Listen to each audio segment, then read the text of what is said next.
Are you all able to see the PowerPoint?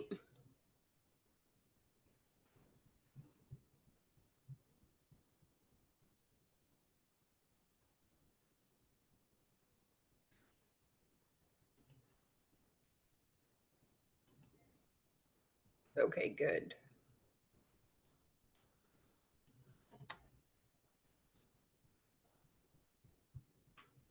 We'll give it just a couple of minutes. It's still a little before 7 o'clock.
I'm just going to give it a couple more minutes, let everybody log on.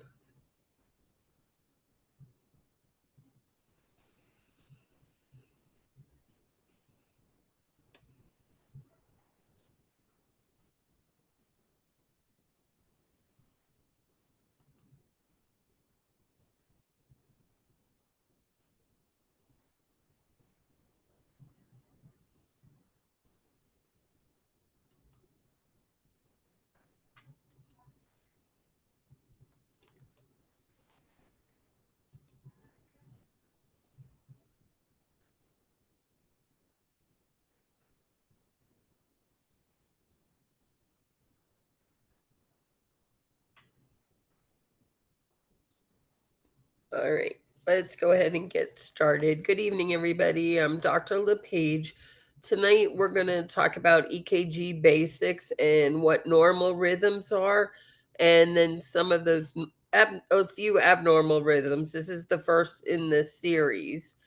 So, our student learning outcomes.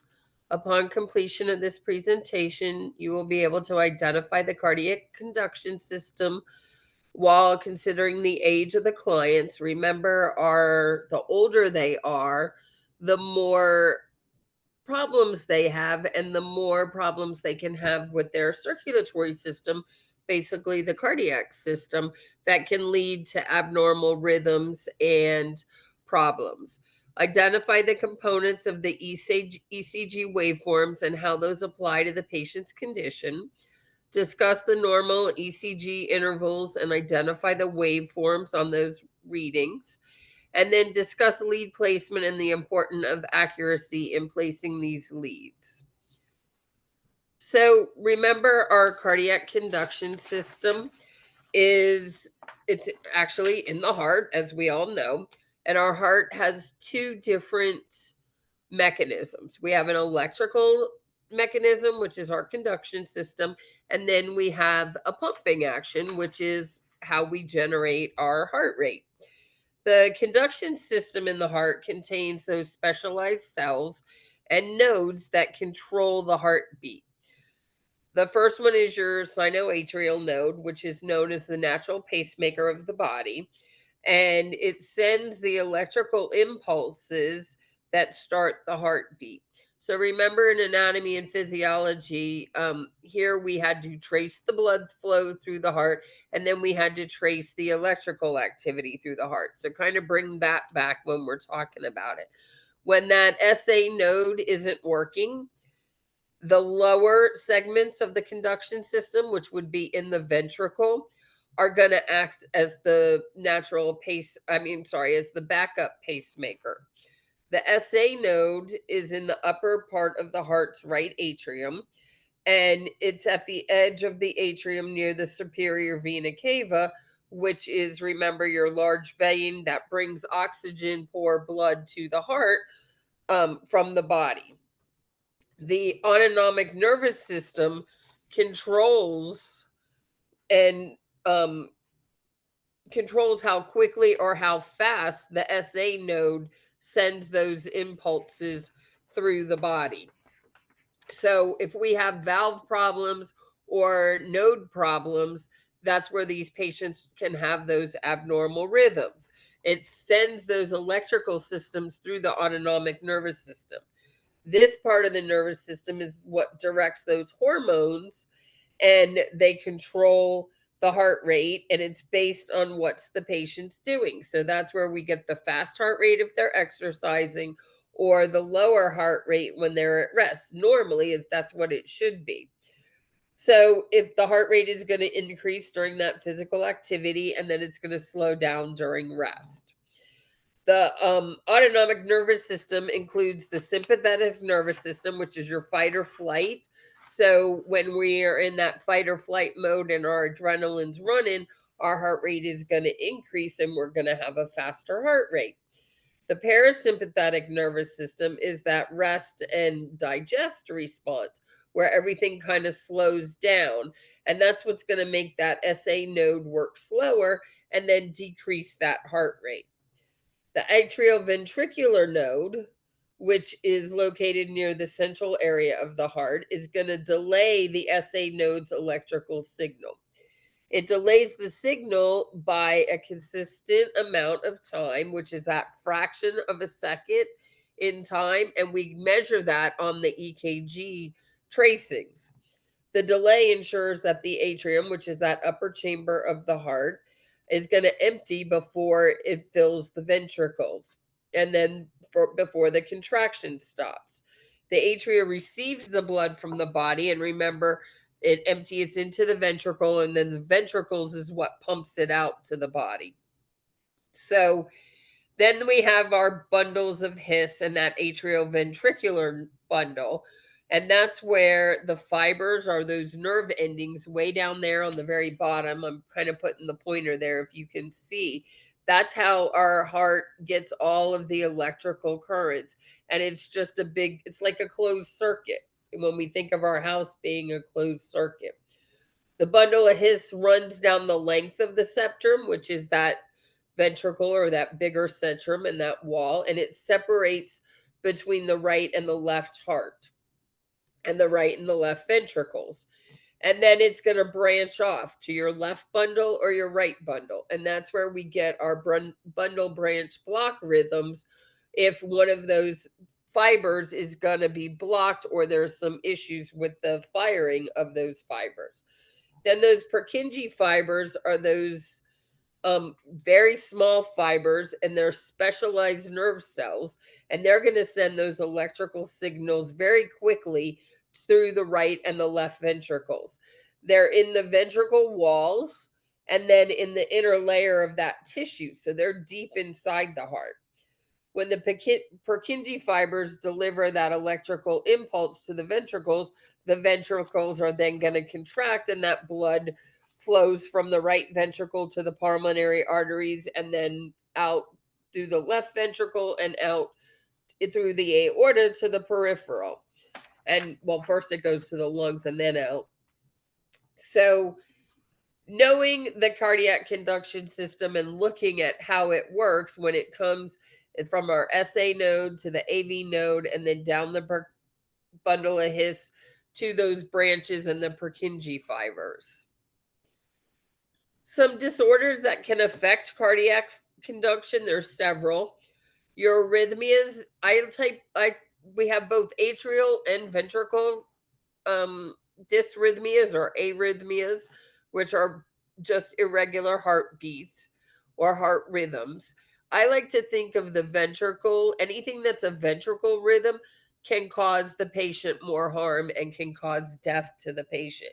Your atrial rhythms, while they can be bothersome and they can cause problems and complications, patients typically don't die from an atrial rhythm. They can have an atrial rhythm with a strong or a fast ventricular rate, which can then cause problems.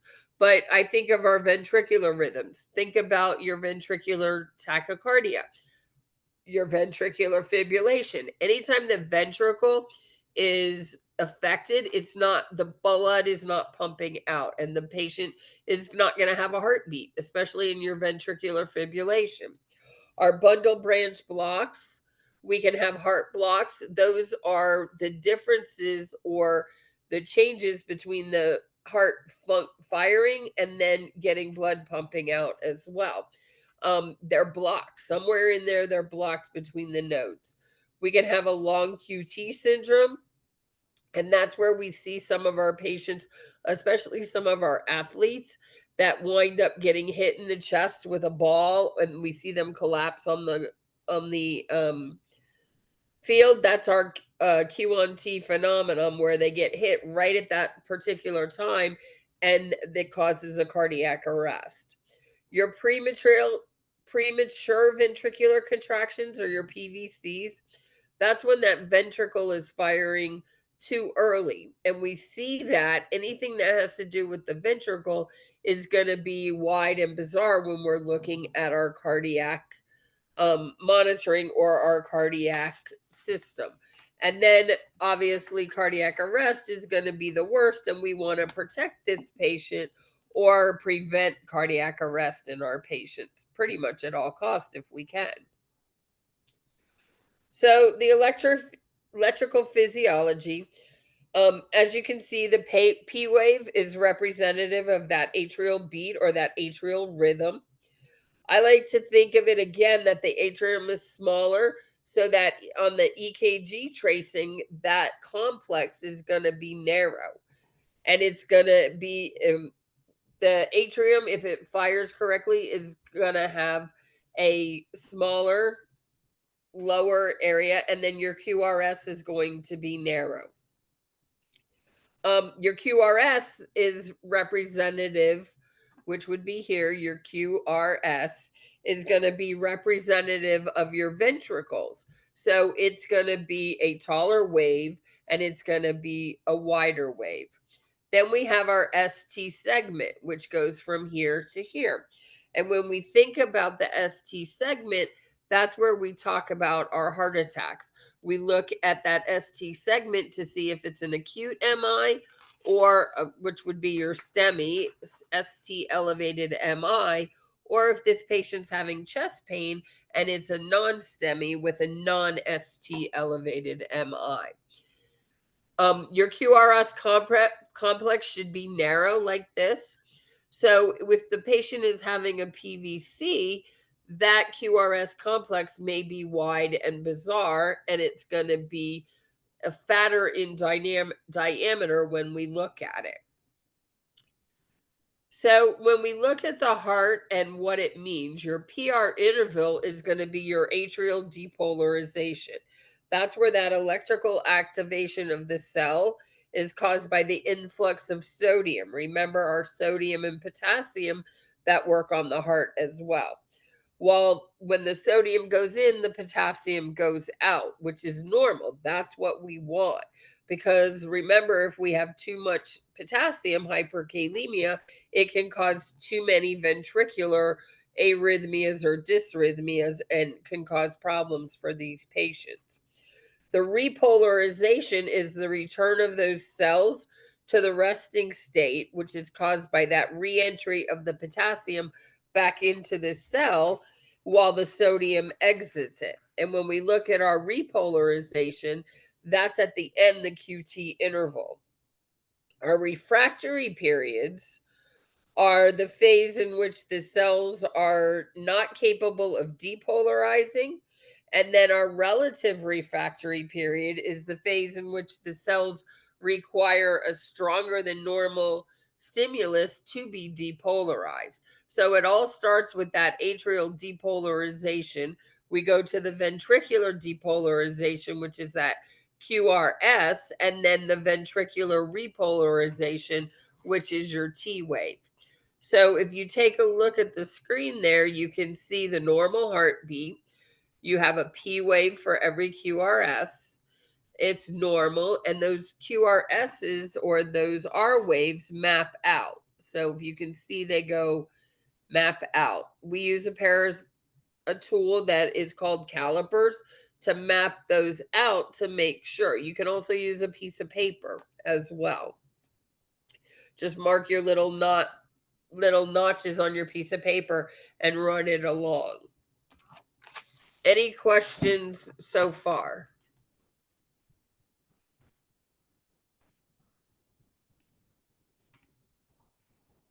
We're good? Okay. So when we ask ourselves to identify these rhythms, years and years ago when I first started out, I worked at Miami Heart Institute in Miami, Florida, and it was strictly a cardiac hospital. That's all they did was cardiac. Um, so if the patient had appendicitis, they had to go to another facility because all we did was cardiac. And the physician and these steps work.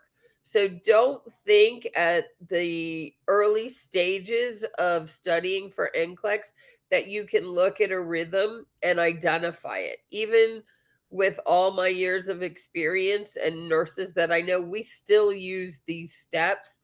And when you're looking at the rhythm, the steps are, is it regular or irregular?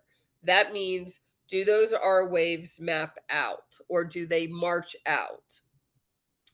Is it fast or is it slow? So if you take a look at this rhythm, you see that the R waves are going to map out. They're even. It is not fast or slow. It's normal because we know that the normal heart rate is what? 80 to 100, right? And then is there a P wave for every QRS? And there is. If you look, you see a P wave for every QRS that's present. And when I teach students, I tell them use these steps to identify and think of what's the definitions of those rhythms. And then is that QRS wide or bizarre? So we know in normal sinus rhythm, there's a P wave for every QRS. It's the rate is between 80 and 100. So it's neither fast nor slow. It is regular. It's not irregular. And the QRSs are normal width. They're not wide in the bizarre. So the definition of normal sinus rhythm is that we've just identified it. So when we look at normal sinus rhythm, it's regular and there's one P wave before each QRS complex shown right here. And the rate is between 60 to 100. When we talk about sinus bradycardia, your rate is going to be less than 60. And when we talk about sinus tachycardia, that rate is going to be greater than 100 and it's going to be less than 150. So when we're talking about Sinus rhythm, again, the rate is 60 to 100. Sinus Brady, there's going to be a P wave for every QRS. The QRS is not going to be wide and bizarre. It's going to be regular, and it's going to be less than 60. And then for sinus tachycardia, when we go through those same questions, is it regular? Yes, it's going to be regular. Is it fast or is it slow? Well, it's going to be fast at greater than 100. And is there a P wave for every QRS? And there should be. And that QRS should be normal and not wide and bizarre. So that's going to be your sinus tachycardia. So when you're going through your rhythms, make sure you're asking yourself those questions. Even with basically, I've worked cardiac my entire nursing career, whether it be an ICU or a cardiac step down unit or an outpatient surgery center. Everybody gets put on a cardiac monitor. And then the emergency room, patients are put on cardiac monitors all the time. If it's a rhythm that I can't identify, I go through my steps and I still use those steps. And physicians and people who are very skilled with EKGs and rhythm strips use those steps. When we talk about a rhythm strip, that's a 6-second strip method. You look at your EKG paper and you look at your notches. On the top there, you see your arrows. Those are 3-second marks. So that would be a 6-second because we see 3 marks. There are 3-second marks. So 2 of them would be 6 seconds. Don't expect yourself to be able to read EKGs as new graduates, because there's classes that if you're working in that cardiac area, and those EKGs, you have to take classes. Typically, they're about a 2-day class to go through the EKG. So learning the 6-second strip method and looking at those rhythms, and that's what you're looking at. We're looking at lead 2 on our cardiac monitor, and there's several different views. And those views are what we look at and the cross section. So your lead 2 is looking at one view of the heart, and that's the most common one that we monitor patients with when we're doing cardiac monitoring. So to calculate the heartbeat, you find those notches on the top of your EKG paper, and then you count how many R's there are. There's 1, 2, 3, 4, 5, 6, 7 within that 6-second strip. So it's 7 times 10, which is 70 beats per minute. There are other ways to look at that as well. You could find a R wave that lands right on your big line here, and that would be 300, 150, 100, 80, and then 70. So that's kind of an estimate. That would give you an estimate, and it's about 70. So when we're counting irregular or regular rhythms, we're looking that they're mapping out and that there's a QRS is not wide and bizarre, it's narrow, and then we're multiplying by 10. If this should have an irregular, something that does not look the same, that method of doing it might be a little more difficult. Does anybody have any questions so far?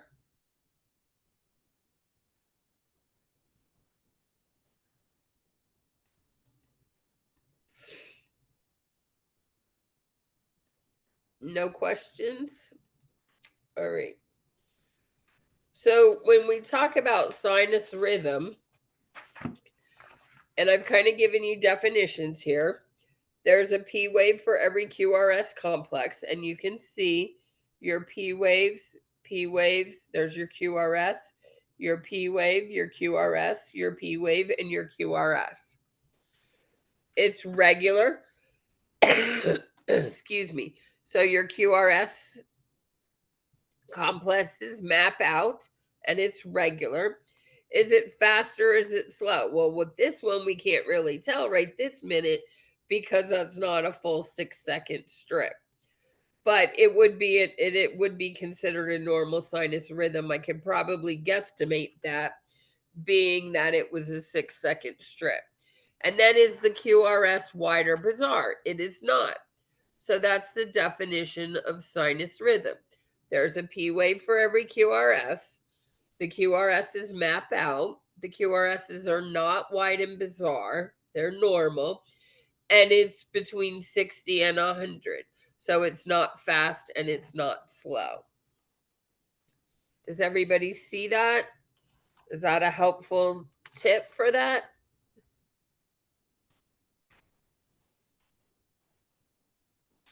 Yes, it's helpful. Okay, good. So, do we need to treat sinus rhythm?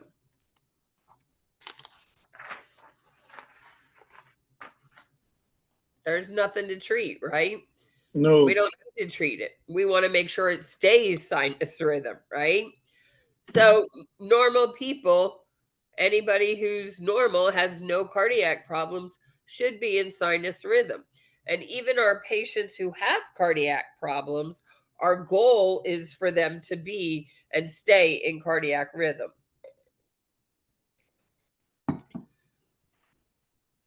So when we're looking at sinus bradycardia, we're asking ourselves the same questions.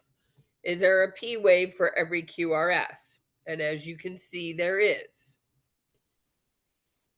Is it regular? Do the QRSs map out? Yes, they do, but they're just very, very slow, right? And is it less than 60 beats per minute? Yes, it is. And is the QRS complex normal? Yes, it is. So that's your definition for sinus bradycardia. Do we treat sinus bradycardia?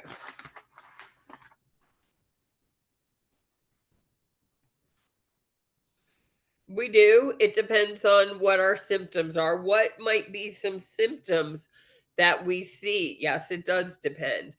What might be some symptoms that we might or that the patient might exhibit if they're in sinus bradycardia?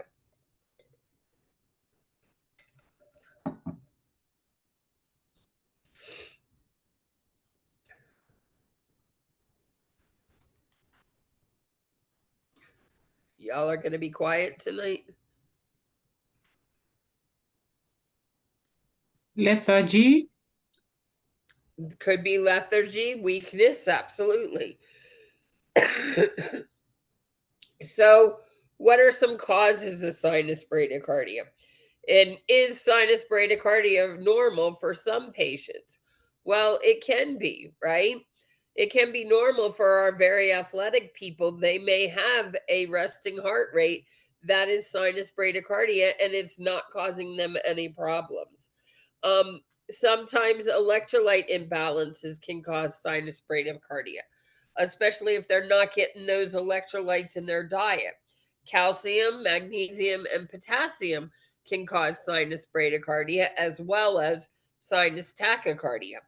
Some of our eating disorders, particularly anorexia nervosa, can cause sinus bradycardia. Myocarditis or endocarditis, remember those infections and inflammations of the heart, that inner lining of the heart and the sac of the heart.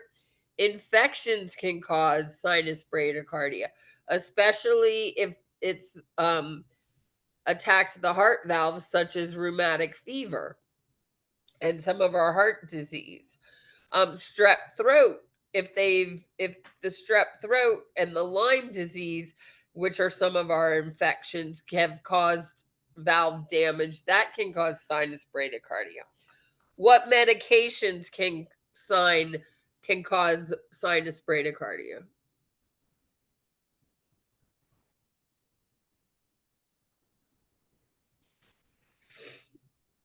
Digoxin.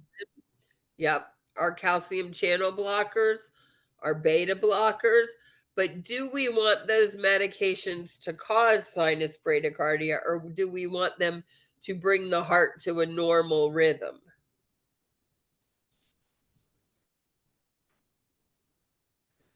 To bring the heart to a normal rhythm. Yeah, to bring it to a normal rhythm, absolutely. But one of the side effects could be bradycardia. So if somebody comes in with bradycardia, you want to make sure that you're asking or identifying if they're on any beta blockers or calcium channel blockers. Sometimes these patients are asymptomatic as far as the bradycardia, and then you ask them about their medications. Some antidepressants can cause sinus bradycardia, as well as some of our illicit drugs, the CBDs and your cannabis. Heart surgery, especially if they've had a valve replacement, can cause sinus bradycardia. And then radiation therapy for cancer patients can also lead to sinus bradycardia. So, signs and symptoms, these patients may be fatigued, they may have some weakness, they may be dizzy. Again, athletic activity can be a sign or a symptom of sinus bradycardia. If these patients are short of breath, and somebody I saw put in their sweating, they could be diaphoretic. Those are all good signs. Sinus bradycardia can cause these patients to have syncopal episodes and faint as well. If they're short of breath or have chest pain, we would really be concerned about that. That's definitely somebody that's going to need some medical management. And then that intense feeling of tiredness. What would be some risk factors for sinus bradycardia? Hypothyroidism, absolutely. What could be some risk factors for bradycardia, sinus bradycardia?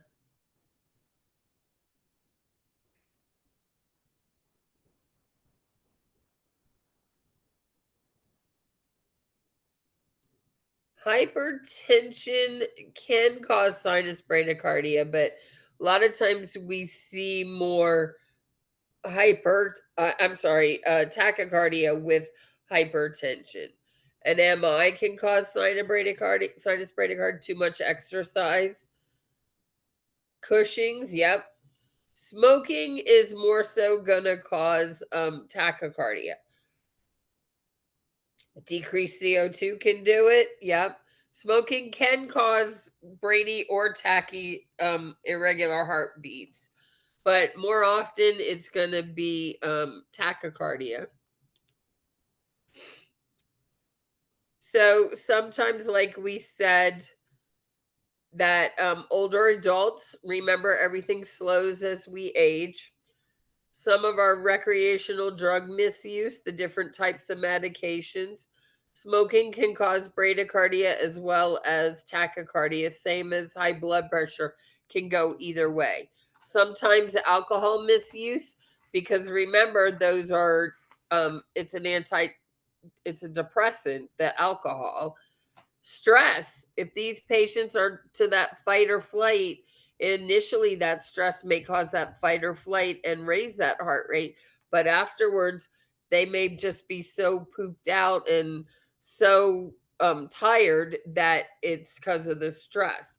Anxiety can cause bradycardia as well as it can cause tachycardia. So some complications of bradycardia: sudden cardiac death.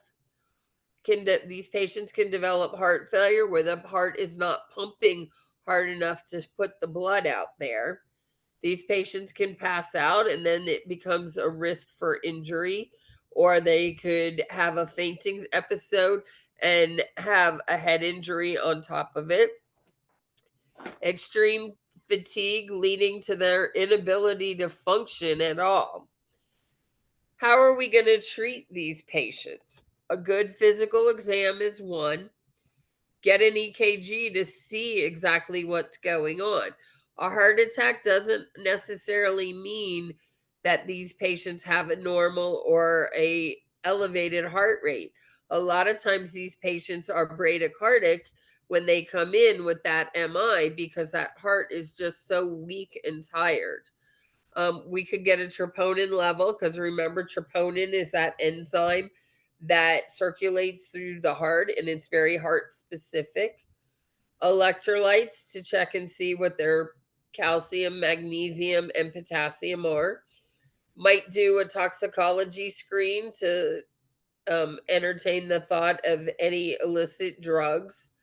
And then thyroid levels, because we talked about hypothyroidism as well. What do we treat bradycardia with? ETOH is alcohol. Yes, I'm sorry. Atropine. Atropine, what's the dose?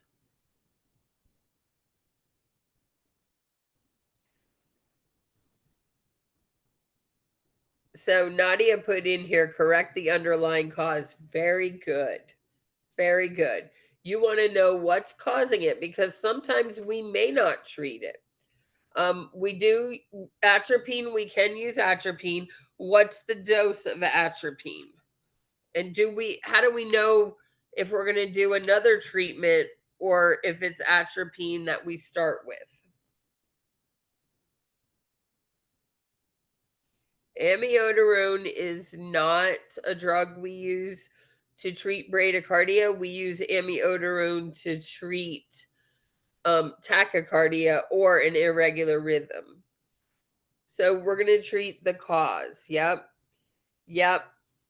Mariella put atropine IV 0.5 milligrams. Yes. We start with 0.5. Find out the cause. Absolutely. We find the cause and we treat it. Yes.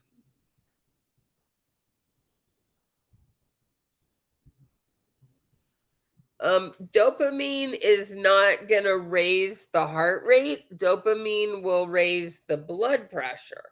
So if this patient is in a cardiogenic shock state, we might use dopamine, but not to raise the heart rate. So one of our first treatments is going to be oxygen. We might give them IV fluids. We might do EKG monitoring and then the atropine. We start off with 0.5 and there's a max dose on atropine. Does anybody know what the max dose of atropine is?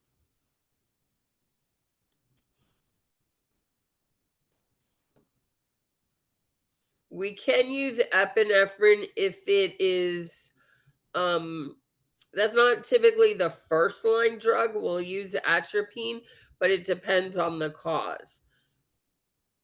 It's not 3 grains. It is 3 milligrams. It's actually 2 milligrams. So we start off at 0.5 and we can go to 2. If they're on medications that are causing that bradycardia, we're going to discontinue those meds. And if it's consistent and severe, this patient might need a pacemaker, either external pacemaker or internal pacemaker. So remember, atropine is our anticholinergic drug that's going to block the acetylcholine in the parasympathetic nervous system by increasing that heart rate. We use it for bradycardia and we use it for organophosphate poisoning. And your organophosphate is going to be some of your pesticides and stuff. The dose is 0.5 milligrams to 1 milligram to a max dose of 2 IV push. So if this patient is severely bradycardic and severely symptomatic, we may start off with 1 milligram versus the 0.5. So we don't want to give atropine if this patient is tachycardic, so that would be considered a contraindication because it's going to automatically increase that heart rate, and we don't want that. So some of your side effects, because it is a anticholinergic, is going to cause dry mouth, can cause some urinary retention. But again, we need to save this patient if they're symptomatic with bradycardia. We want their heart rate to come up. So we can deal with that urinary retention and that dry mouth, right? It may cause tachycardia, may cause some blurred vision. In long term, it can cause some constipation and some confusion.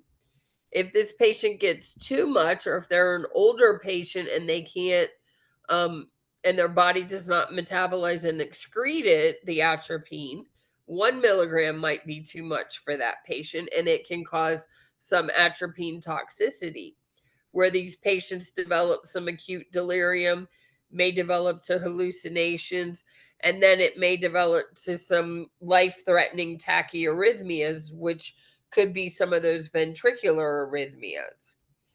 Some of our nursing interventions for atropine, we're going to definitely put them on the cardiac monitor. We can give them ice chips for that dry mouth if it's not contraindicated. We're definitely going to provide safety for these patients, because if they're bradycardic, they could fall. And then if we raise their heart rate, we're definitely going to monitor them. It can make them dizzy as well. And then monitor their urine output. So when you look at the side effects, we can kind of gear our nursing interventions towards preventing those side effects. And when we look at what the medication does, we can then gear our interventions towards those actions. Atropine puts the heart rate high like a pine tree. I like that. Anticholinergic side effects: can't pee, can't see, can't spit. Oh, like that one. I'm not going to say that on a recording, but you are correct. So when we talk about some tachyarrhythmias or a sinus tachycardia, what are we looking for? So we have a P wave for every QRS, as you can see on the screen there. It is regular, and our rate is going to be greater than 150. And then our QRS complexes are narrow. So that would be your definition of sinus tachycardia. Some facilities will call a heart rate greater than 90, especially in their septic patients. Even though it's defined as normal sinus rhythm, they'll start to treat these patients because that heart rate goes up.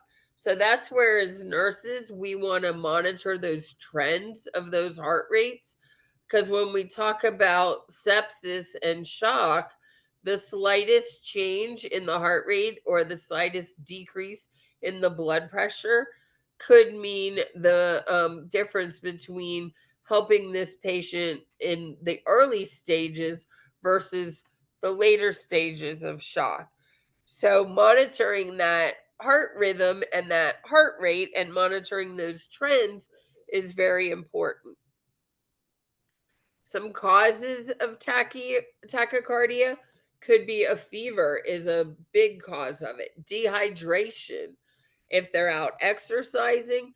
Again, heart failure can cause either tachycardia or bradycardia because that heart is trying to compensate and pump out that blood. Same thing with a stroke and MI. It depends on where that clot is. It can either cause bradycardia or tachycardia. Stress can cause tachycardia. A panic attack, we see that very frequently in the emergency room with some of our patients suffering from panic and anxiety attacks.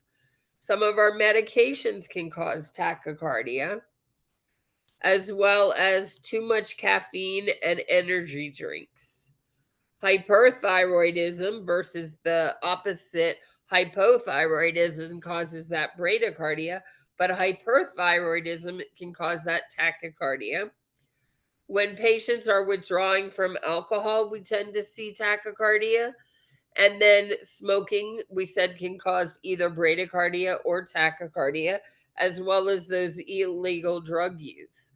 And then when you think about obesity or your patients who have a little too much weight on them, that body's trying to compensate to maintain or the heart's trying to compensate to maintain that weight and sustain them.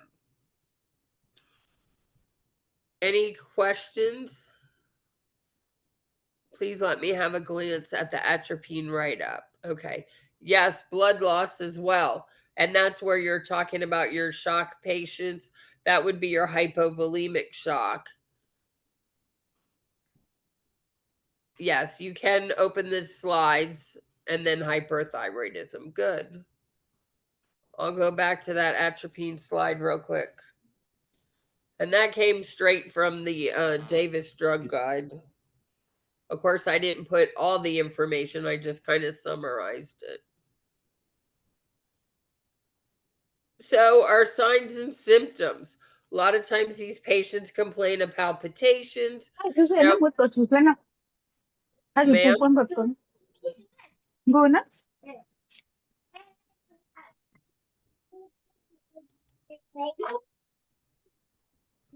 can you mute your mic or do you have a question?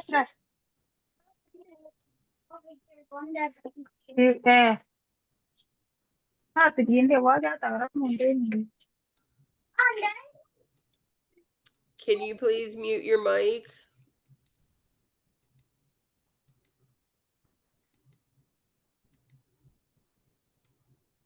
I'm trying to find out who it is that has it.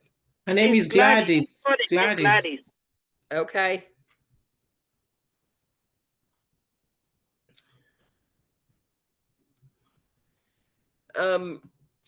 They complain of that flip-flopping. They may not be able to verbalize that they're palpitations, but they'll come in and they'll say, I feel like my heart is flopping out of my chest or in my chest. They also may feel a pounding, or they'll say, I feel my heartbeat in my neck. Sometimes we can, if it's quite fast, we will see that bounding of the heart rate, or they'll complain that their heart is racing. They may or may not have chest pain with tachycardia. And then if it's really high, they may have syncope, might be lightheaded. The heart rate is rapid heart rate greater than 100.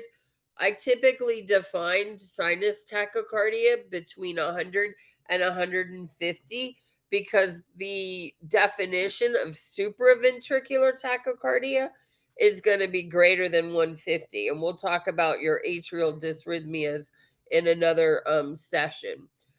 But so for tachycardia, it's going to be between 101 and 150. These patients may be short of breath, depending on what else is going on with them.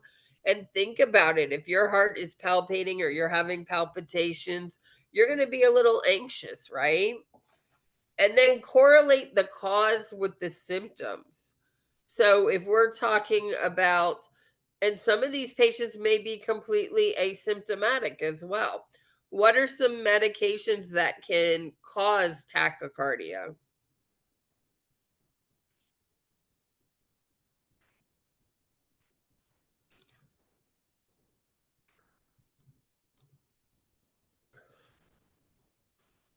Well, cocaine isn't necessarily a medication. I would consider that an illicit drug. Atropine, yes, we just talked about atropine. But what are some other medications? Salbutamol. What? Salbutamol. Epinephrine, yeah. What about your bronchodilators? Bronchodilators, remember, that's a normal. Tachycardia is normal with albuterol, yeah. Your beta 2, yep. Stimulants are ADHD medications. Sometimes some of our antidepressants, because they're giving those patients, they're trying to get the patient to not be depressed. Nicotine, absolutely. Good job. So we diagnose sinus tachycardia with symptomatology. Again, not every patient needs to be treated with their tachycardia. If they come in with a fever, we're definitely going to treat them and they're tachycardic. what would we treat that patient with if they have a fever and they're tachycardic?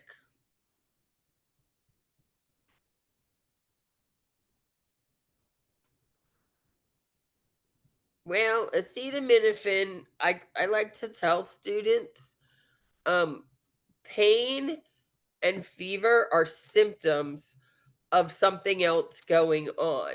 So while they may be uncomfortable and that acetaminophen will help with that comfort level, we want to treat the underlying cause of that tachycardia. So we would treat it, and the fever, we would treat it with IV fluids first. Yep. Treating the cause. We don't necessarily go straight to amiodarone with sinus tachycardia because that we more so would use amiodarone with a ventricular dysrhythmia or ventricular arrhythmia. We're not necessarily treating the rate with amiodarone, we're treating the rhythm with the amiodarone. Yeah, IV fluid is going to be priority. Absolutely. Because think about some of the things that cause sinus tachycardia: dehydration, fever. If these patients are hypovolemic, they're going to have a tachyarrhythmia. So all of those are going to, we need to get that volume back going, and it's going to be with IV fluids. Fast drip fluid, then paracetamol. Okay. So your fast drip, you would probably give this patient a bolus. So it would be wide open, which is what a bolus is. We may do an EKG. More than likely we will. Might do a chest x-ray to see if they have any enlargement of that heart. If it's something persistent and it's bothering them and they're needing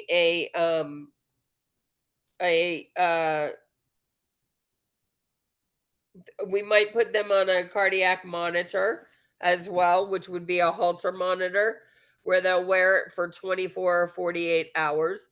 Sometimes patients will be put on what we call an event monitor that would be 30 days. Might get a pulse oximetry to see what their oxygen level is. Depending on their signs and symptoms, we might get cardiac enzymes, possibly electrolytes if we think it's an electrolyte imbalance, and then your troponin. I have a question. Sure. For the alcohol withdrawal, you said it causes tachycardia, but what about hypertension as well? It can, you mean the alcohol withdrawal? Can it cause hypertension? Yes, the Yes. elevated blood pressure. Yes, it can. No, I know what hypertension is. I was asking, are you asking me, does alcohol withdrawal cause hypertension? Yes. Yes. Yes, it can cause hypertension. So when we talk about alcohol withdrawal, the heart rate and the blood pressure, when we do our CWA on our patients who are withdrawing from alcohol, it's a CWA test. And I think we talked about this in one of our sessions. The two of the things that we look at, it's several different criteria. I think it's a total of 8 different criteria we look at. I would have to look it up, but I don't recall off the top of my head. But we look at heart rate and we look at blood pressure with that. Yes. So if this patient has persistent tachycardia, they may need a stress test where we hook them to a cardiac monitor and we let them walk on the treadmill we actually induce their heart rate up, get them to increase their heart rate to see how far they can stress the heart. Might need a cardiac MRI or an echocardiogram. What can an echocardiogram tell us in relation to sinus tachycardia? Can it diagnose sinus tachycardia?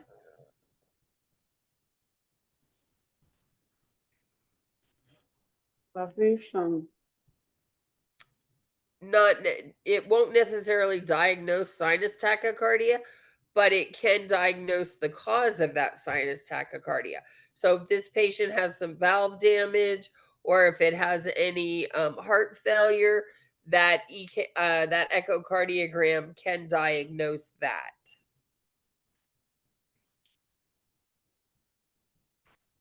So our risk factors for tachycardia, again, there's some of the same as our bradycardia: smoking, stress, that fight or flight syndrome, anxiety, illicit drug use. Somebody talked about cocaine, that unhealthy diet, if they're drinking a lot of caffeine, and if they're overweight. And then again, alcohol can cause it. So alcohol withdrawal as well as alcohol misuse can all cause tachycardia.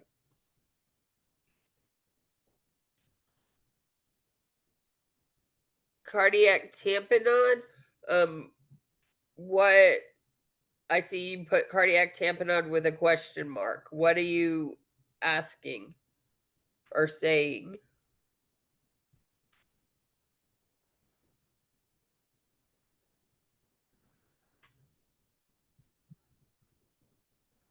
If alcohol withdrawal could cause that too.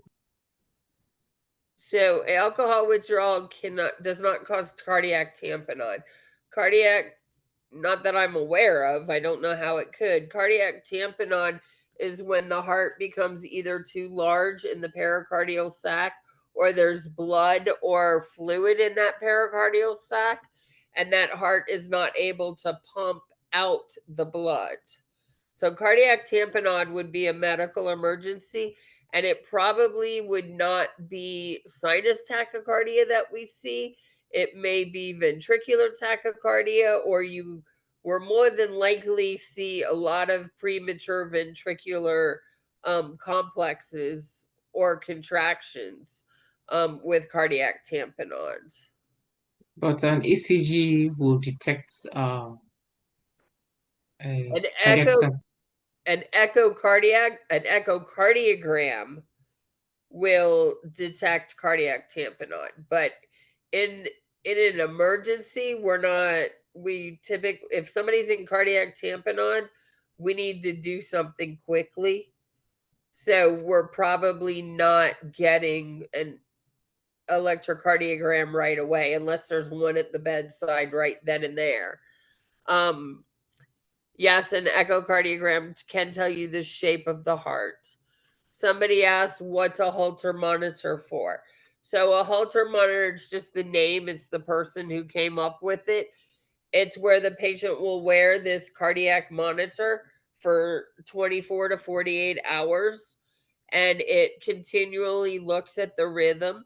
Most often, they used to be very big. They used to be years ago where this patient, a patient gets hooked up to telemetry leads, and they have a big box that's connected to them. Now they're about this big, and they just stick onto the chest.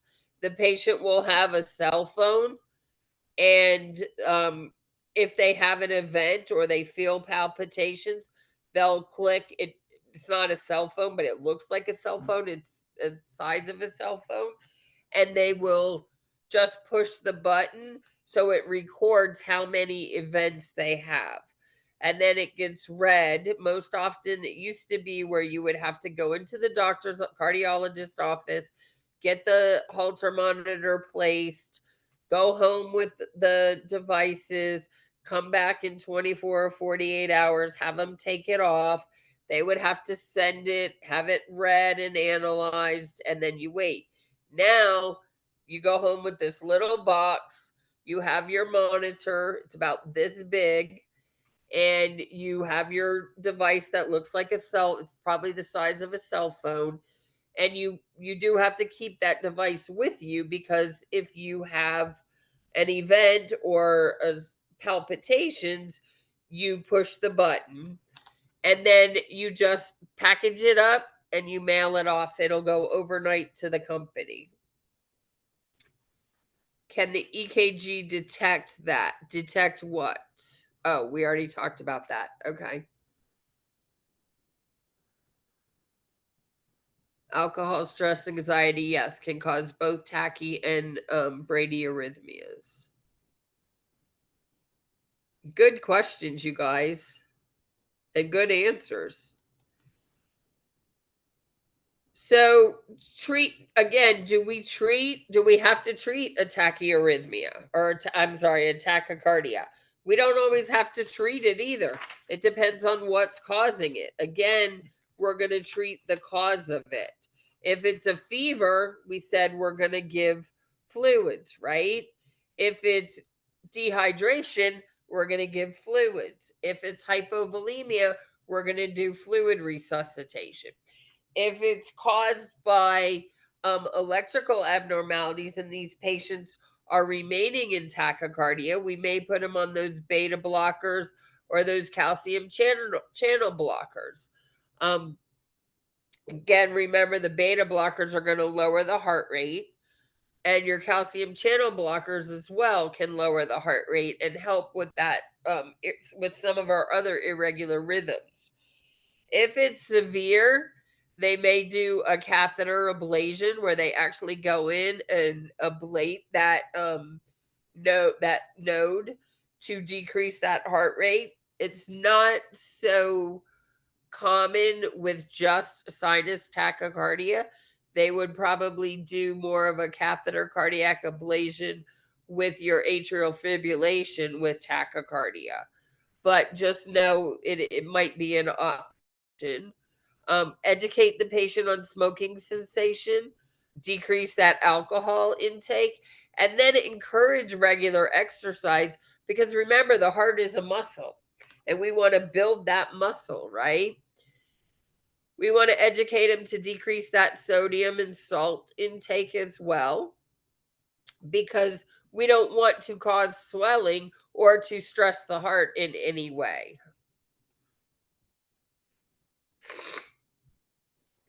Treat the underlying cause, absolutely. So your beta blockers, remember there are two different categories. The beta 1 receptors are going to affect mainly the heart rate because remember it's beta 1. If we're beta 2, they're going to affect the heart rate and the lungs.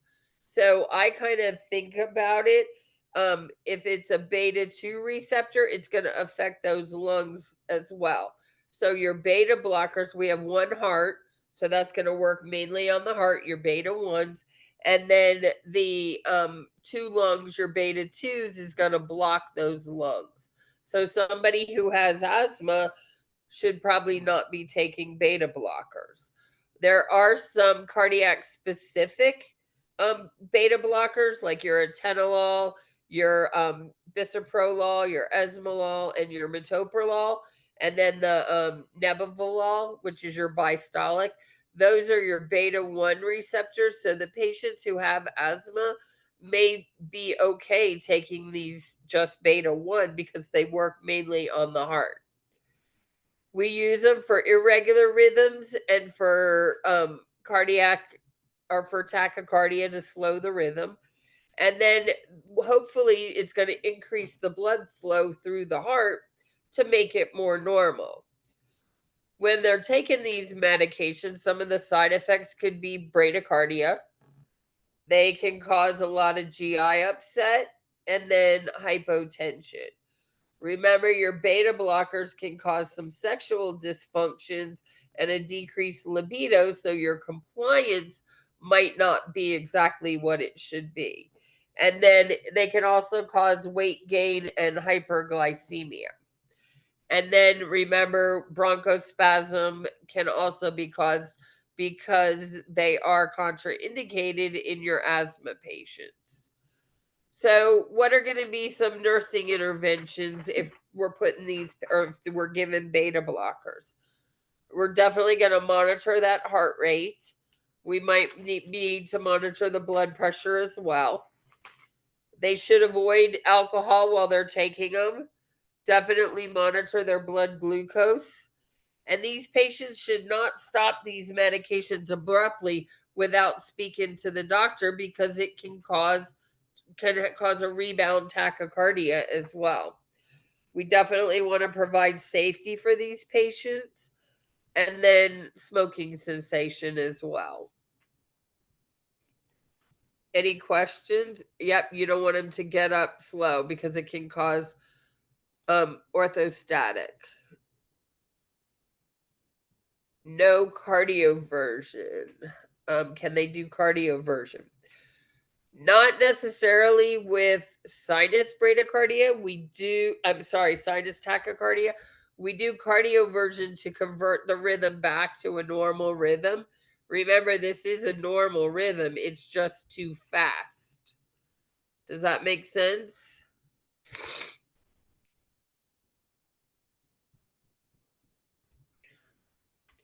So the other medications we use is some calcium channel blockers. They're going to restrict the amount of calcium that enters those cardiac or smooth muscles by blocking those calcium channels.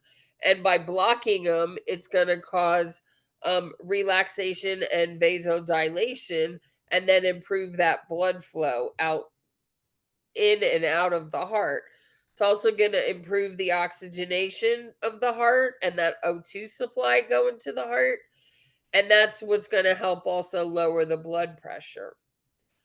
Some calcium channel blockers are also going to reduce that heart rate. So digoxin, cardizem, those are going to decrease that heart rate.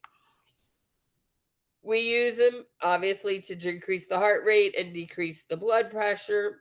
Amlodipine, Norvasc is one of them. Amlodipine works really well for blood pressure, and not so. We don't put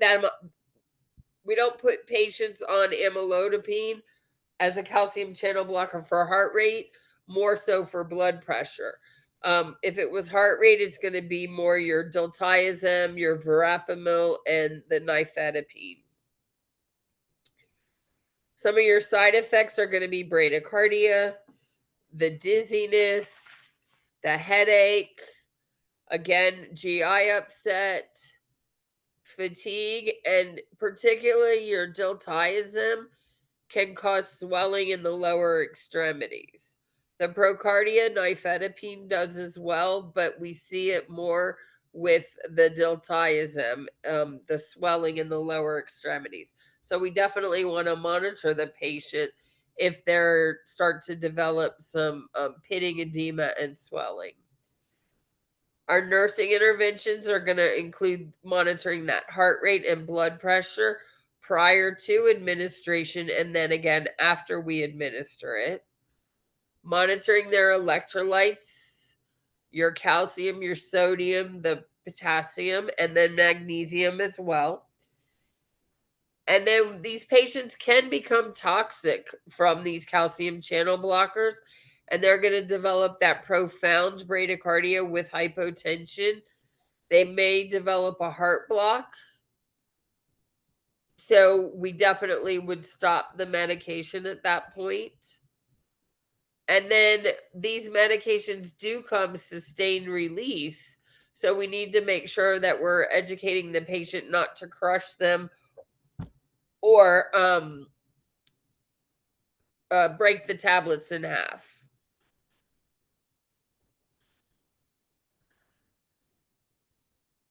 Get up slowly. Yep. Drugs and food to avoid. No chewing those tablets. What do you mean drugs and food to avoid?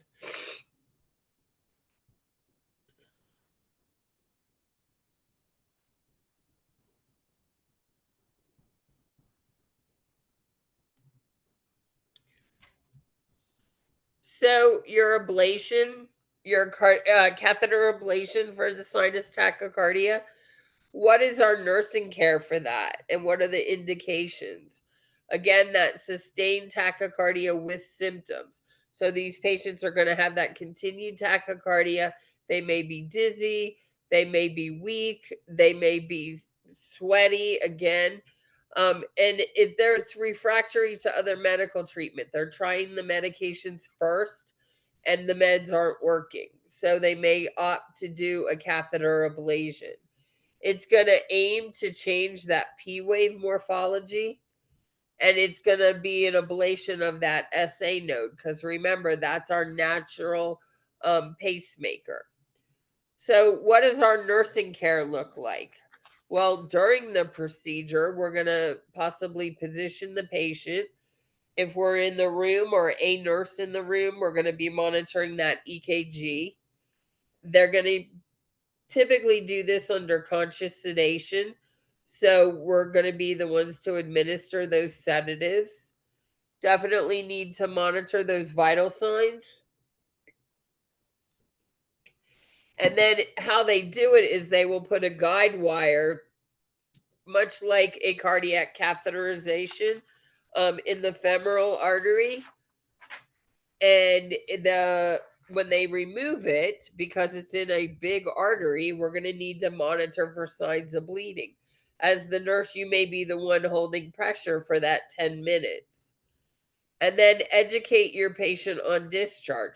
So if we're doing an ablation for sinus tachycardia, we're going to educate them not to do anything that might increase their heart rate. Definitely no energy drinks, no caffeine. Discontinue smoking if they're smoking, and offer smoking cessation programs. Any questions? Grapefruit with your calcium channel blockers, yes. Any questions?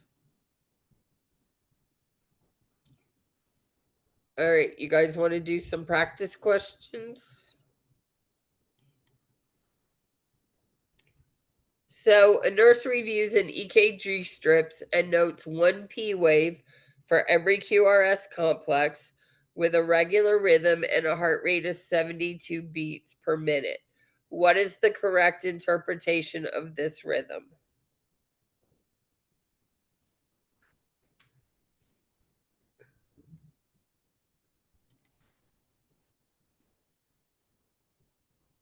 Yep, it is sinus rhythm.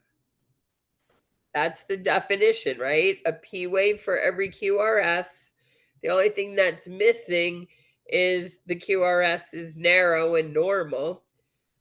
Regular rhythm, it's not irregular, and the heart rate is 72. So it's between that 60 and 100. A patient presents with a heart rate of 50 beats per minute and is experiencing dizziness and confusion. The nurse expects the provider to order which immediate intervention?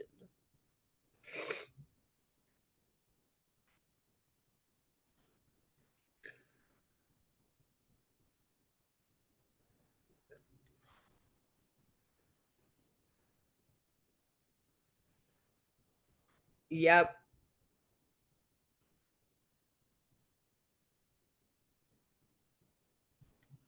Yes, it is C.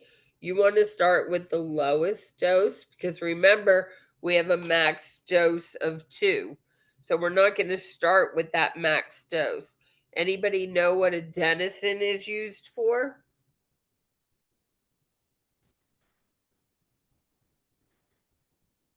SVT.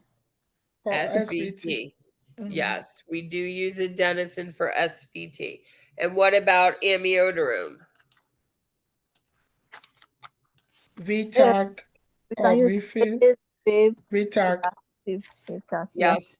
So we use amiodarone for ventricular tachycardia.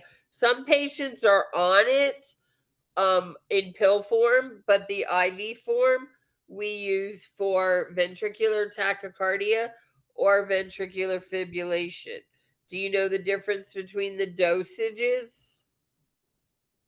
What would be the 300 milligram IV push stat? What scenario would we give that dosage?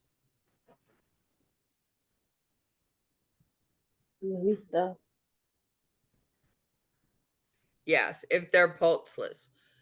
If they're in VTAC and they're pulseless, or if we're doing cardiac compressions, cardiac arrest. Atrial arrhythmia is not going to be your amiodarone. That would be your SVT, is an atrial arrhythmia. Sorry. So with your amiodarone, it's classified as an antiarrhythmic because ventricular fib and ventricular tachycardia are arrhythmias. It would be 150 milligrams if that patient is in stable VTAC. But if they're unstable, or if they're in cardiac arrest, or if they are, again, unstable VTAC and they may be awake or they may have a heart rate, but we would give that 300.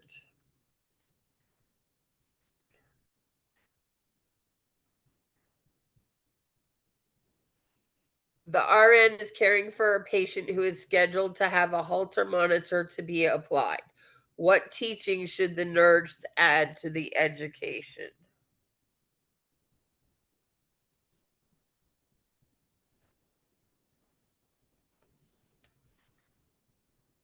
So this is a select all that apply question. And remember, our standard multiple choice questions typically have 4 answer choices. This one has 5. So ask yourself, can the patient take a shower during that 30 days of wearing that monitor?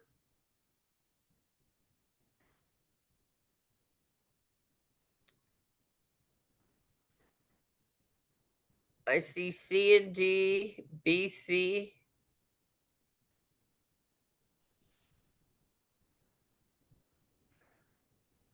How about B, C, and D? So when we talk about the Holter monitor, that's typically 1 to 2 days. So that's where B comes in. You will be required to wear the monitor for 1 to 2 days. The Holter monitor will be able to identify abnormal rhythms that might be missed by the EKG. Yeah, because it's the rule of thumb, right? You have an abnormal rhythm, you go to the cardiologist to get an EKG, or you go to the ER to get an EKG, and what happens the minute you walk in the door?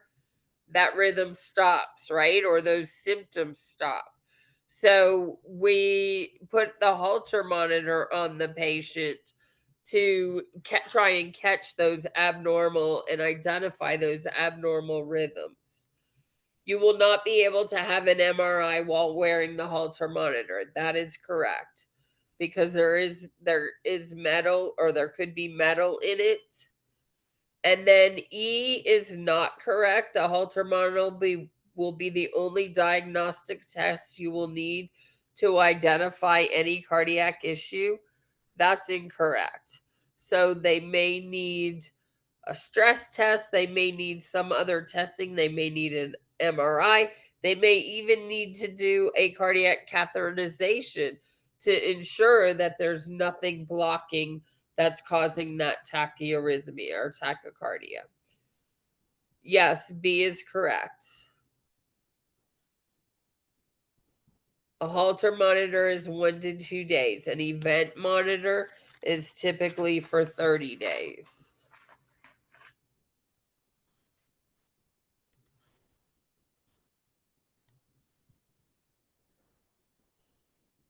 The RN is caring for a client with suspected sinus tachycardia for dehydration. The nurse expects to administer which of the following?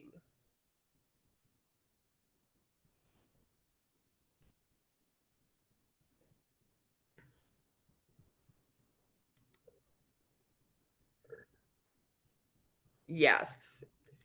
We're going to administer that IV fluid resuscitation because they're dehydrated. We're treating that cause. The patient may need high flow oxygen, but not necessarily related to that dehydration. If they are severely hypovolemic and we're having now respiratory issues related to it, they might need it, but not in this case. Atropine would definitely be contraindicated in sinus tachycardia because atropine is going to increase the heart rate. If they already have an increased heart rate, we definitely don't want to make it even faster. Adenosine is going to be contraindicated, or it's not going to be the correct treatment because this is a sinus rhythm. Adenosine helps with SVT, which is supraventricular tachycardia. Excuse me, Prof. Yes. Can you explain why it is not oxygen first? So, first off, it's because of dehydration. And we would probably not put high flow oxygen on this patient. If we might put oxygen on him, but the patient is dehydrated, which is the cause of that sinus tachycardia. So we need to do that fluid resuscitation. So remember, if a patient is dehydrated or hypovolemic, we need to fill those intracellular, and we need to fill it with fluids and to get that blood flowing, right? To get that circulation going. That's probably what's causing that sinus tachycardia, because that heart is having to beat and do more work in order to get the blood out and to get the blood flowing because they're dehydrated. The high flow oxygen is, again, going to be those 10 to 15 liters, and that patient doesn't need it for dehydration. If they need high flow, they might need to be intubated and they got something else going on and not just tachycardia. Does that make sense? Sure. Yep. Amiodarone is used to treat VTach or sinus tachycardia. I'm confused. Amiodarone is used to treat ventricular tachycardia, not sinus tachycardia.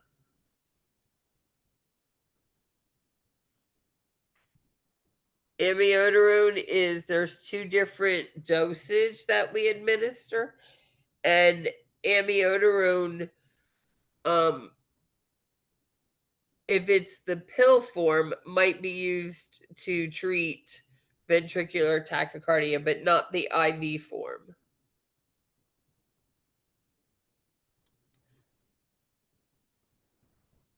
The RN is caring for a patient who returned from the operating room with the following rhythm. Choose the correct rhythm for this rhythm strip.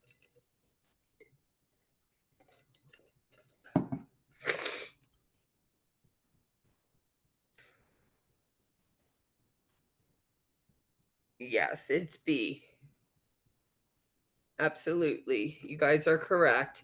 So when you're going through your steps, there's a P wave for every QRS, right?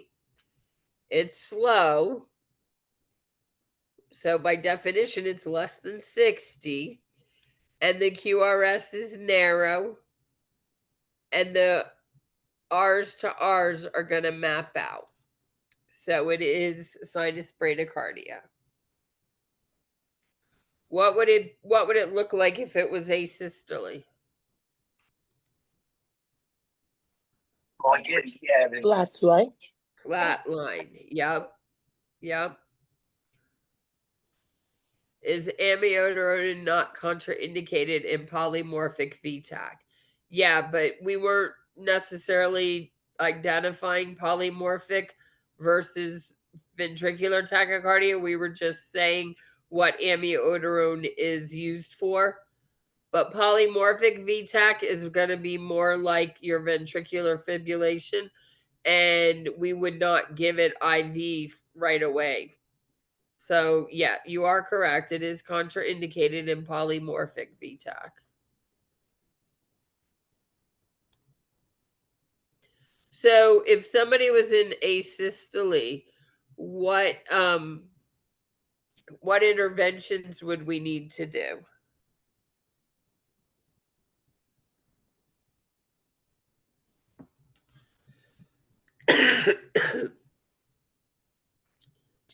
I see you guys got epi, CPR, epi and CPR. Which would we do first?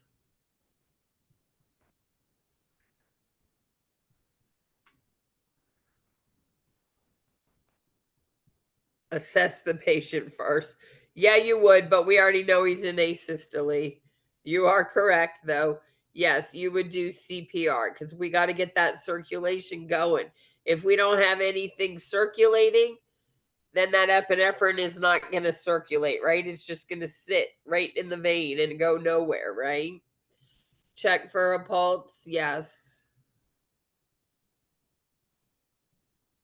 Epi is no need for epi makes sense. I'm not sure what you mean by that. No need for epi makes sense. What do you mean no need for epi?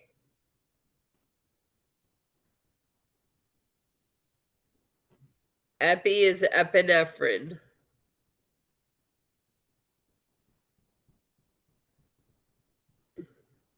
CPR first. Yes, CPR first.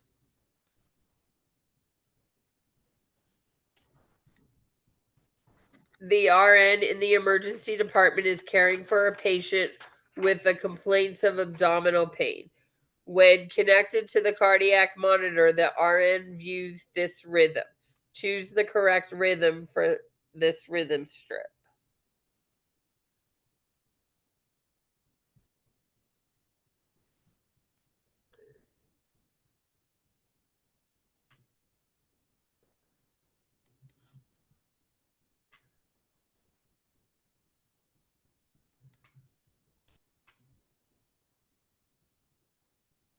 So that's a 6-second strip. And we have 1, 2, 3, 4, 5, 6, 7, 8. So 8 times 10 is 80. So would that be sinus tach or sinus rhythm? Sinus rhythm. Sinus Rhythm. When we look at this, we have a P wave for every QRS. P wave for every QRS.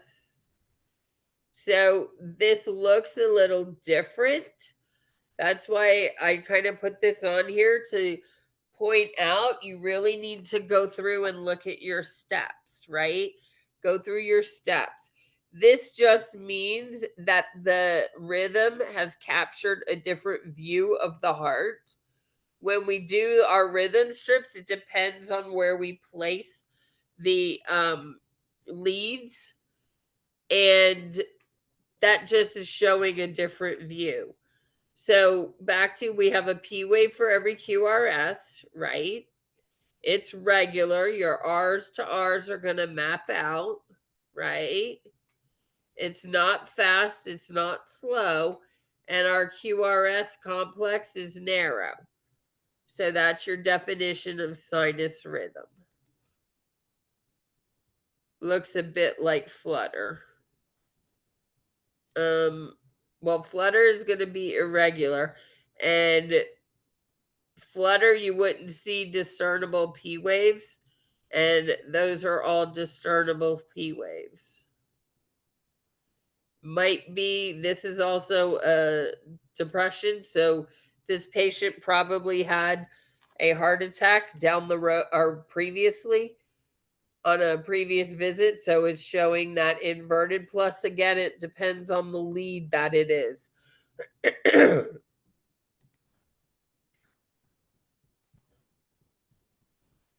A client presents to the emergency department with dizziness, sweating, and slight confusion. The patient's EKG reveals sinus bradycardia, and the provider orders atropine 1 milligram IV stat. The nurse understands this medication has which of the following mechanisms of action?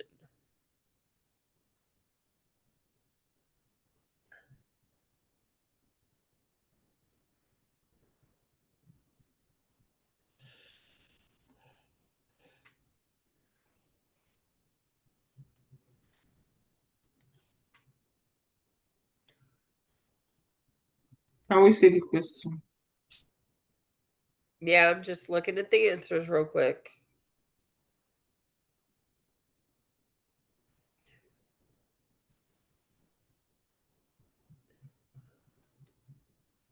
So I see B and C. So let's talk about that. The correct answer is B. It inhibit the ACH actions and blocks the vagus stimulation. Your ACH is your acetylcysteine. Activates the vagus stimulation. It does not. It's going to block the vagus stimulation. It does not relax the iris sphincter. It's going to paralyze that iris sphincter. And again, it doesn't stimulate the ACH. It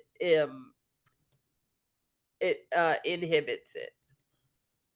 Vagus causes low heart rate. Yes, vagus does cause low heart rate. Can also cause a patient to have a fainting or syncopal episode. The RN is serving as a preceptor to a new graduate nurse and is explaining the use of atropine. The new graduate explains which of the following as being common side effects of atropine.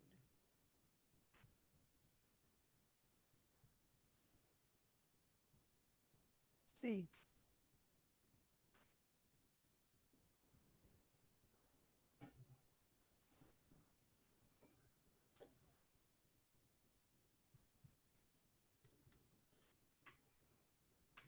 Good. Yes, it is C.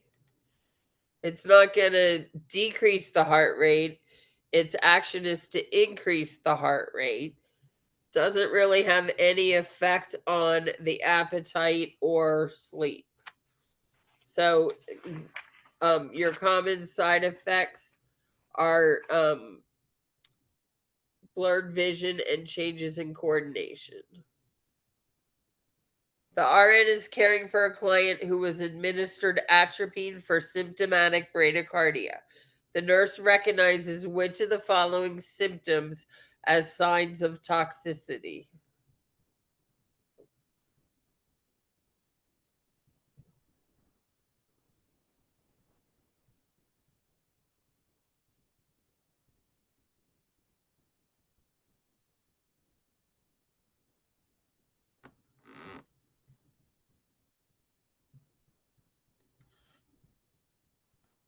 C. Yep.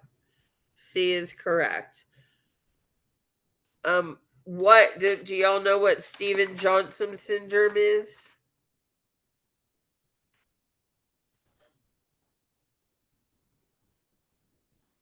It's a lot more than rashes. It is a rash, yes. The skin is peeling. It's mostly caused by the skin just kind of peels off. It's more commonly caused by antibiotics, but other medications can cause it as well. In the early 90s when I worked in ICU, I had a patient, she was a African American patient that went for something to do with her hair, and the product that they put on her hair she reacted to. So it's basically the most severe type of reaction you can have. It's right under that anaphylactic reaction, which is death, right? And the poor lady, her skin was just completely peeling off from getting her hair dye. It also, if it progresses, it leads to multi-system organ dysfunction and multi-system organ failure. And unfortunately for this patient, that's what happened with her. She wound up on the ventilator. She wound up on dialysis with kidney damage, and then unfortunately after a couple of weeks she passed away. So it does most often is caused by antibiotics, but don't just limit it to just antibiotics. It's just look at the whole picture, that it's one of the most severe reactions.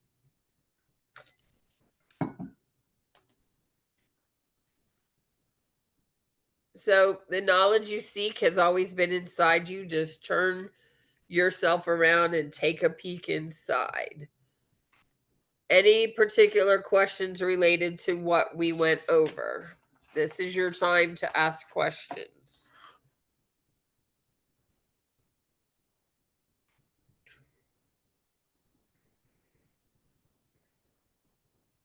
You're welcome.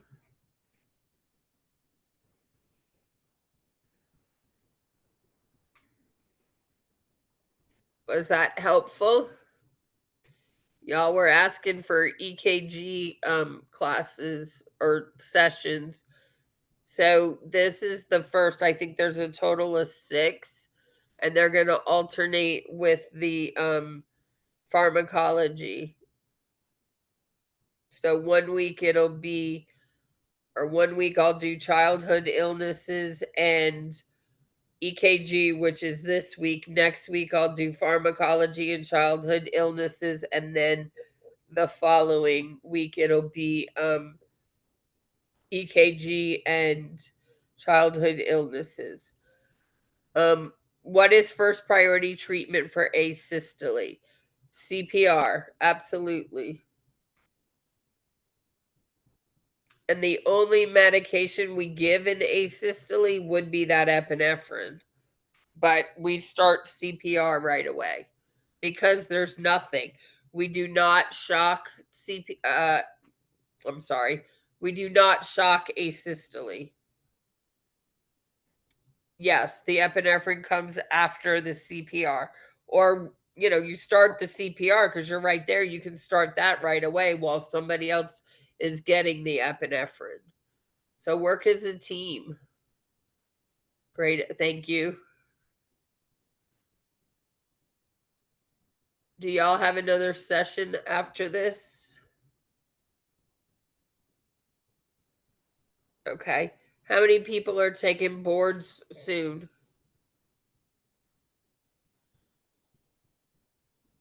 Good. Well, I hope you're studying good. Can you explain shockable rhythms? Not good. No, it is good because then you will be the RN. A shockable rhythm is a rhythm that we can defibrillate, and there is only one, and we'll talk about that in one of the other sessions, but it is ventricular fibrillation. We defibrillate using electricity to try and shock the heart back into a normal rhythm, because in ventricular fibrillation, the atrium and the ventricle are not communicating. They're all just doing this erratic stuff. There's no rhythm, and we see that on an EKG. And when we get to that one, we'll talk about it more. Hi, I just knew about the platform. Unfortunately, I took my exam last week. I did not pass. How can you please help? So, being part of this platform, practicing the readiness assessment tests, and practicing questions is really what's going to help you guys the most. You need to be doing at least 50 questions, and then again understanding the content. So find your areas where you were weak. Did the NCLEX tell you what areas you might want to focus on? We do not shock PEA. PEA is you already have electrical activity. If you shock PEA, PEA is pulseless electrical activity, which means you have electrical activity, but the heart's not pumping. It's not producing any heartbeat. Pulseless ventricular tachycardia, yes, you are correct. We do defibrillate that, but we treat it as ventricular fibrillation. It's kind of the same thing. So that's why I say we only defib VFib. I do 100 questions daily and read the rationales. Absolutely. That is the biggest, not only the rationales for what you missed. What you missed. You read the rationales for what you got correct, because that information is probably going to be somewhere in the exam. If you're doing some of your readiness tests, you can see with NCLEX, there's a line, there's a pass line. And if you are hovering that pass line, NCLEX is going to give you questions related to that same content. They want you to get above that pass line so that they can continue to give you different type questions. So it's going to try and help you pass. That's why they call it an adaptive exam. It's going to be adaptive to where your knowledge base is. So if your questions and you're hovering the line, you're going to keep getting the same type of questions. So by reading the rationales for the correct and incorrect answer choices, that's going to help you just gain more knowledge as to why you're choosing those incorrect answers. Some students, it's a knowledge deficit. So you have to go back and look at the knowledge. Some students, it's test taking strategies, and they're just not able to identify what is this question asking and what do I need to do. Do you do session by client needs? What do you mean by client needs? By your NCLEX client need categories? Not particularly client needs. That's all incorporated in that application part of it. When you're looking at the content, your client needs are all incorporated in all of what we teach and tutor. Do we need to pass each section? What do you mean by each section?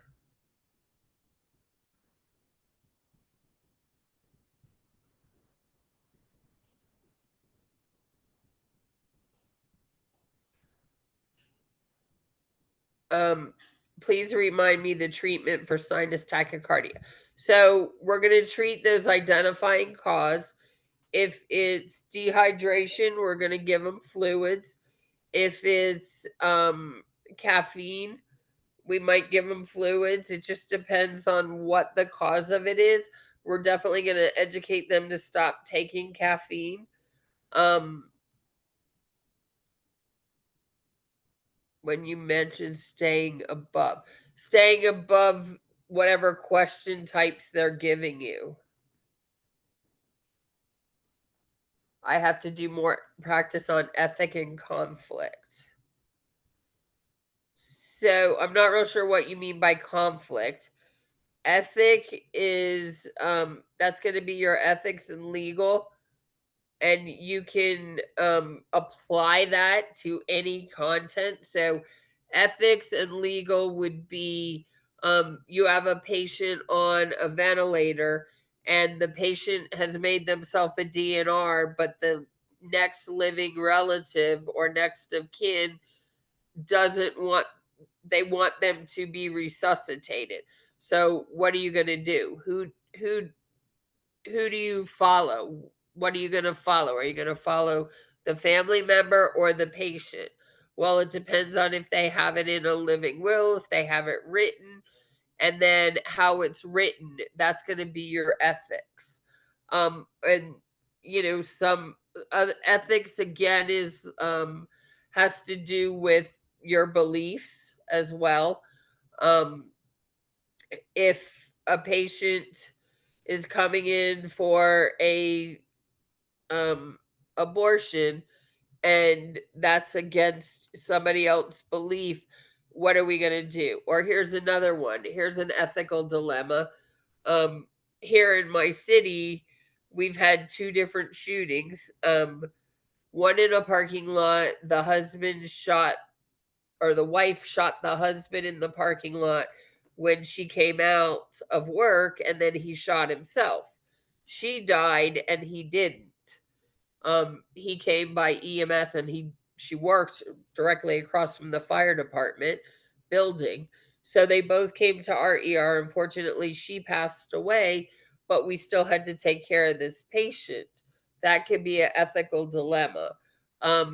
We had another shooting. The wife was in the doctor's office, dentist chair, and the husband came in and shot her killed her because he shot her right in the heart and then shot himself. And again, we had to take care of him.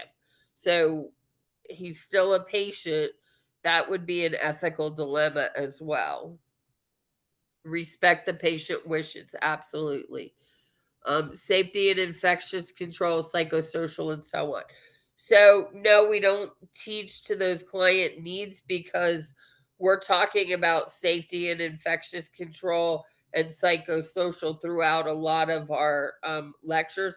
I particularly do a lot when I'm talking about some of the different disease processes, especially mental health and mental health medications. Um, when we're talking about your EKG and your sinus bradycardia, if it's causing dizziness, we talked about providing safety. If it's going to cause hypotension, that's a safety issue as well. So some of the things that people were putting in the chat as, stand up slowly and that kind of stuff. Did that help, Nadia?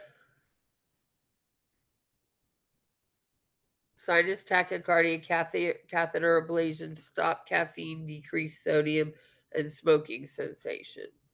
I guess you were answering a question somewhere. Or are you asking me, is that correct?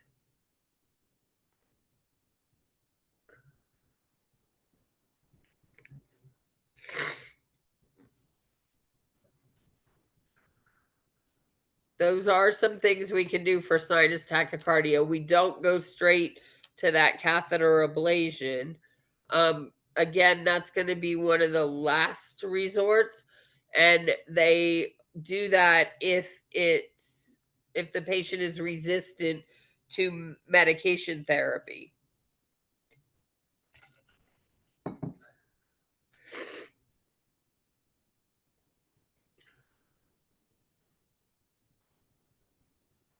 Any other questions?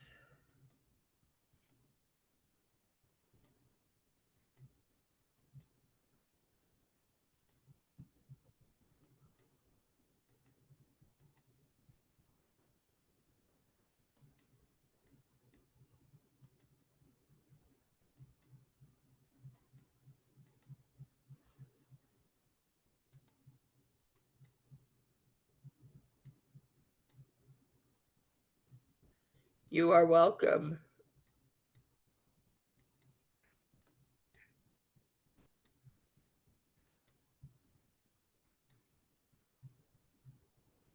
My next session, I am tomorrow night. I am doing childhood illnesses, and I'm doing endocrine and immune.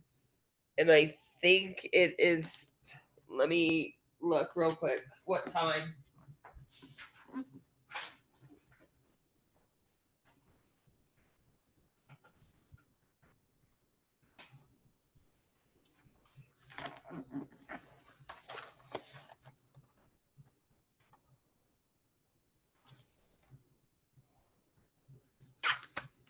I am 9 o'clock tomorrow night.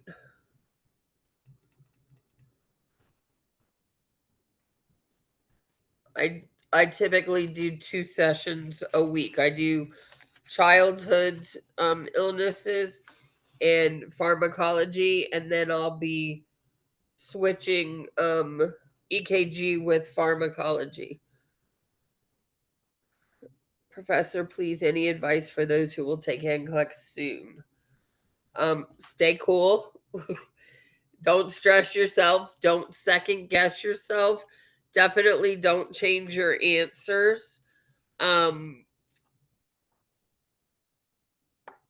Just from now until the time you take it, I would be practicing a lot of questions, at least 50 to 100 a day.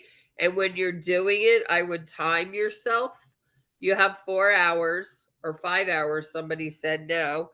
And I would turn your phone off, sit in an area. I would probably sit against a wall because you're going to be sitting in a confined area, and practice like you're doing the actual NCLEX and see where you are with your practices. When is your next session on cardiac rhythms? It'll be in 2 weeks.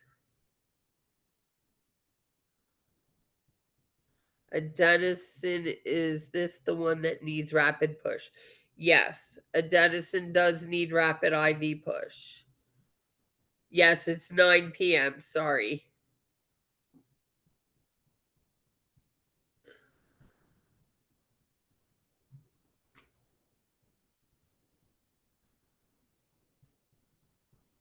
No, 9 p.m. I'm sorry.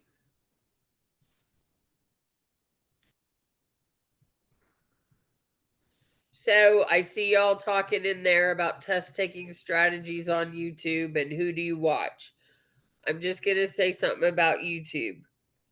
Be very careful if you're picking YouTube, because remember, anybody can make a YouTube video. Anybody can do that. So they're not always the most evidence-based and they're not always correct. So just really watch where you're getting your information. There's a lot of nursing comedians out there too. And if you're not really careful, I just say watch. I don't recommend YouTube for that kind of stuff. If you're finding, make sure it's an evidence-based site.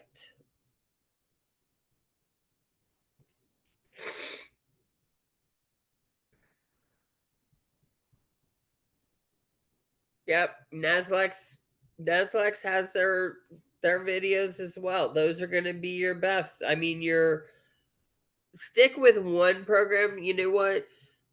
Students always want to go out and get or look at whatever's out there.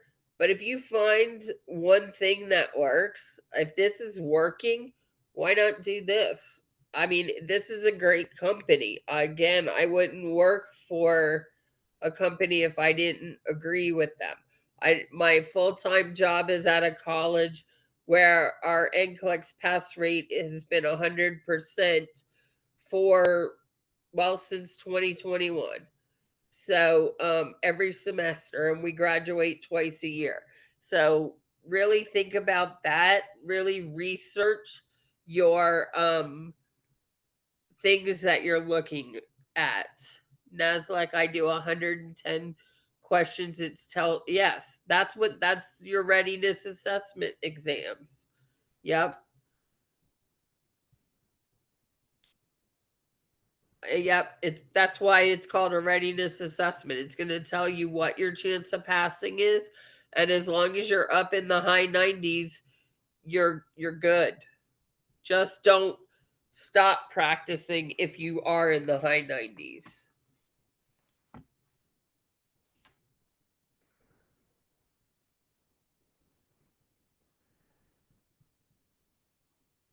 Anything else? You guys got like 5 minutes.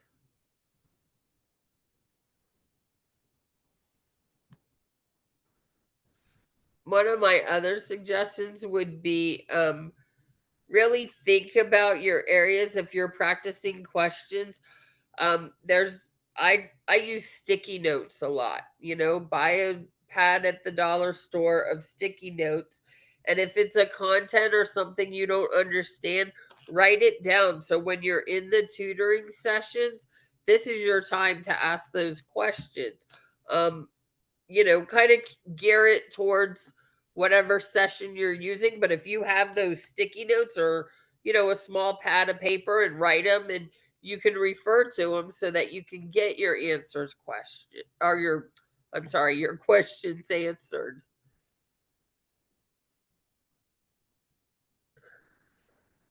You do got this. You can do it. People pass NCLEX every day. Critical thinking, of course, you need to have content. Yes. Critical thinking, absolutely. I kind of went over that today with my students. They were struggling with their dosage cal on their last exam. And I'm like, who put down 12,720 units of insulin? I mean, that's really, that patient would be dead 100 times over if you gave 12,000. So really think about and tie in what you're doing, and don't just write down or pick an answer because you think it's correct. Really think through it. And if you're struggling with an answer choice, or you're stuck on a question, leave it blank and move on, and then come back to it. Or don't spend so much time on it, because if you come back to it, more than likely you're going to change the answer. And typically your first gut is correct.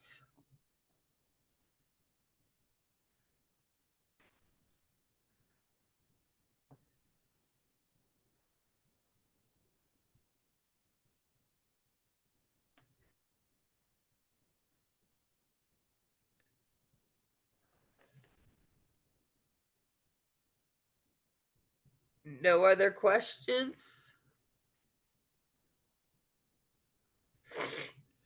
I do not have any videos for test taking strategies. I did do, I kind of add test taking strategies to a lot of my sessions.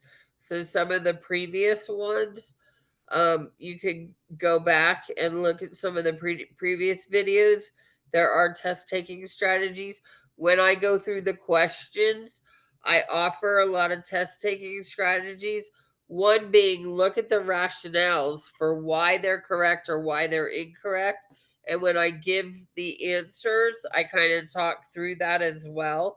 So I'm a big proponent on reading the rationales, and my students that do well say that they read both the correct and incorrect rationales.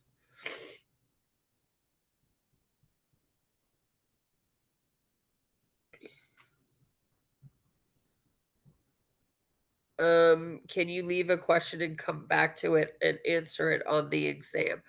Ooh, that's a good question. I will have to look into that. I do not think you can. I'm sorry I said that. But they, that's a test taking strategy. So you're correct. I do not think you can come back to it. I'm new here. Can I use this to study for NCLEX? You can.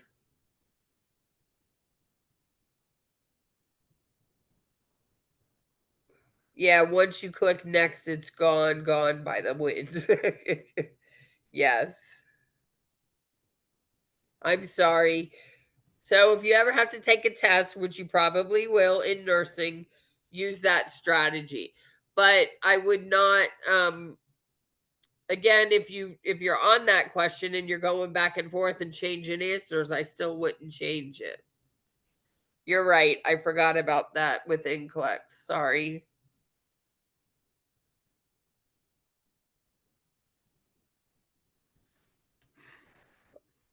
All right. Well, if nobody else has any questions, I'm going to let you all go.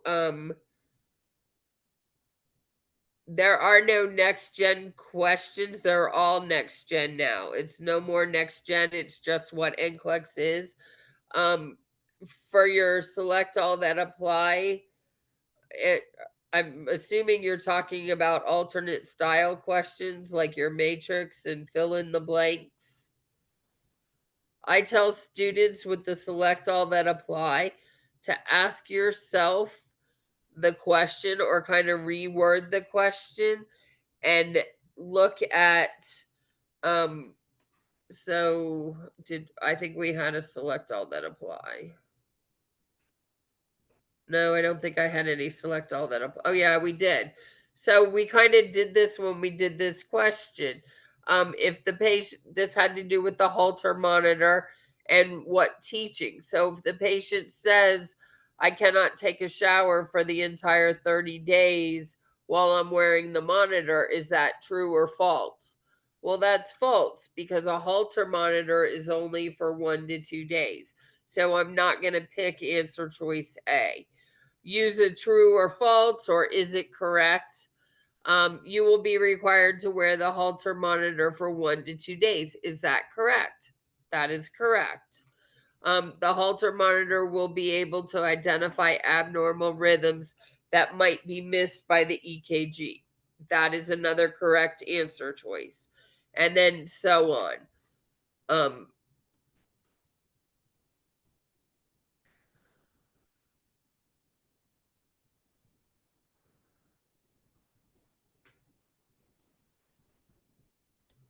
All right, y'all. You have a good night.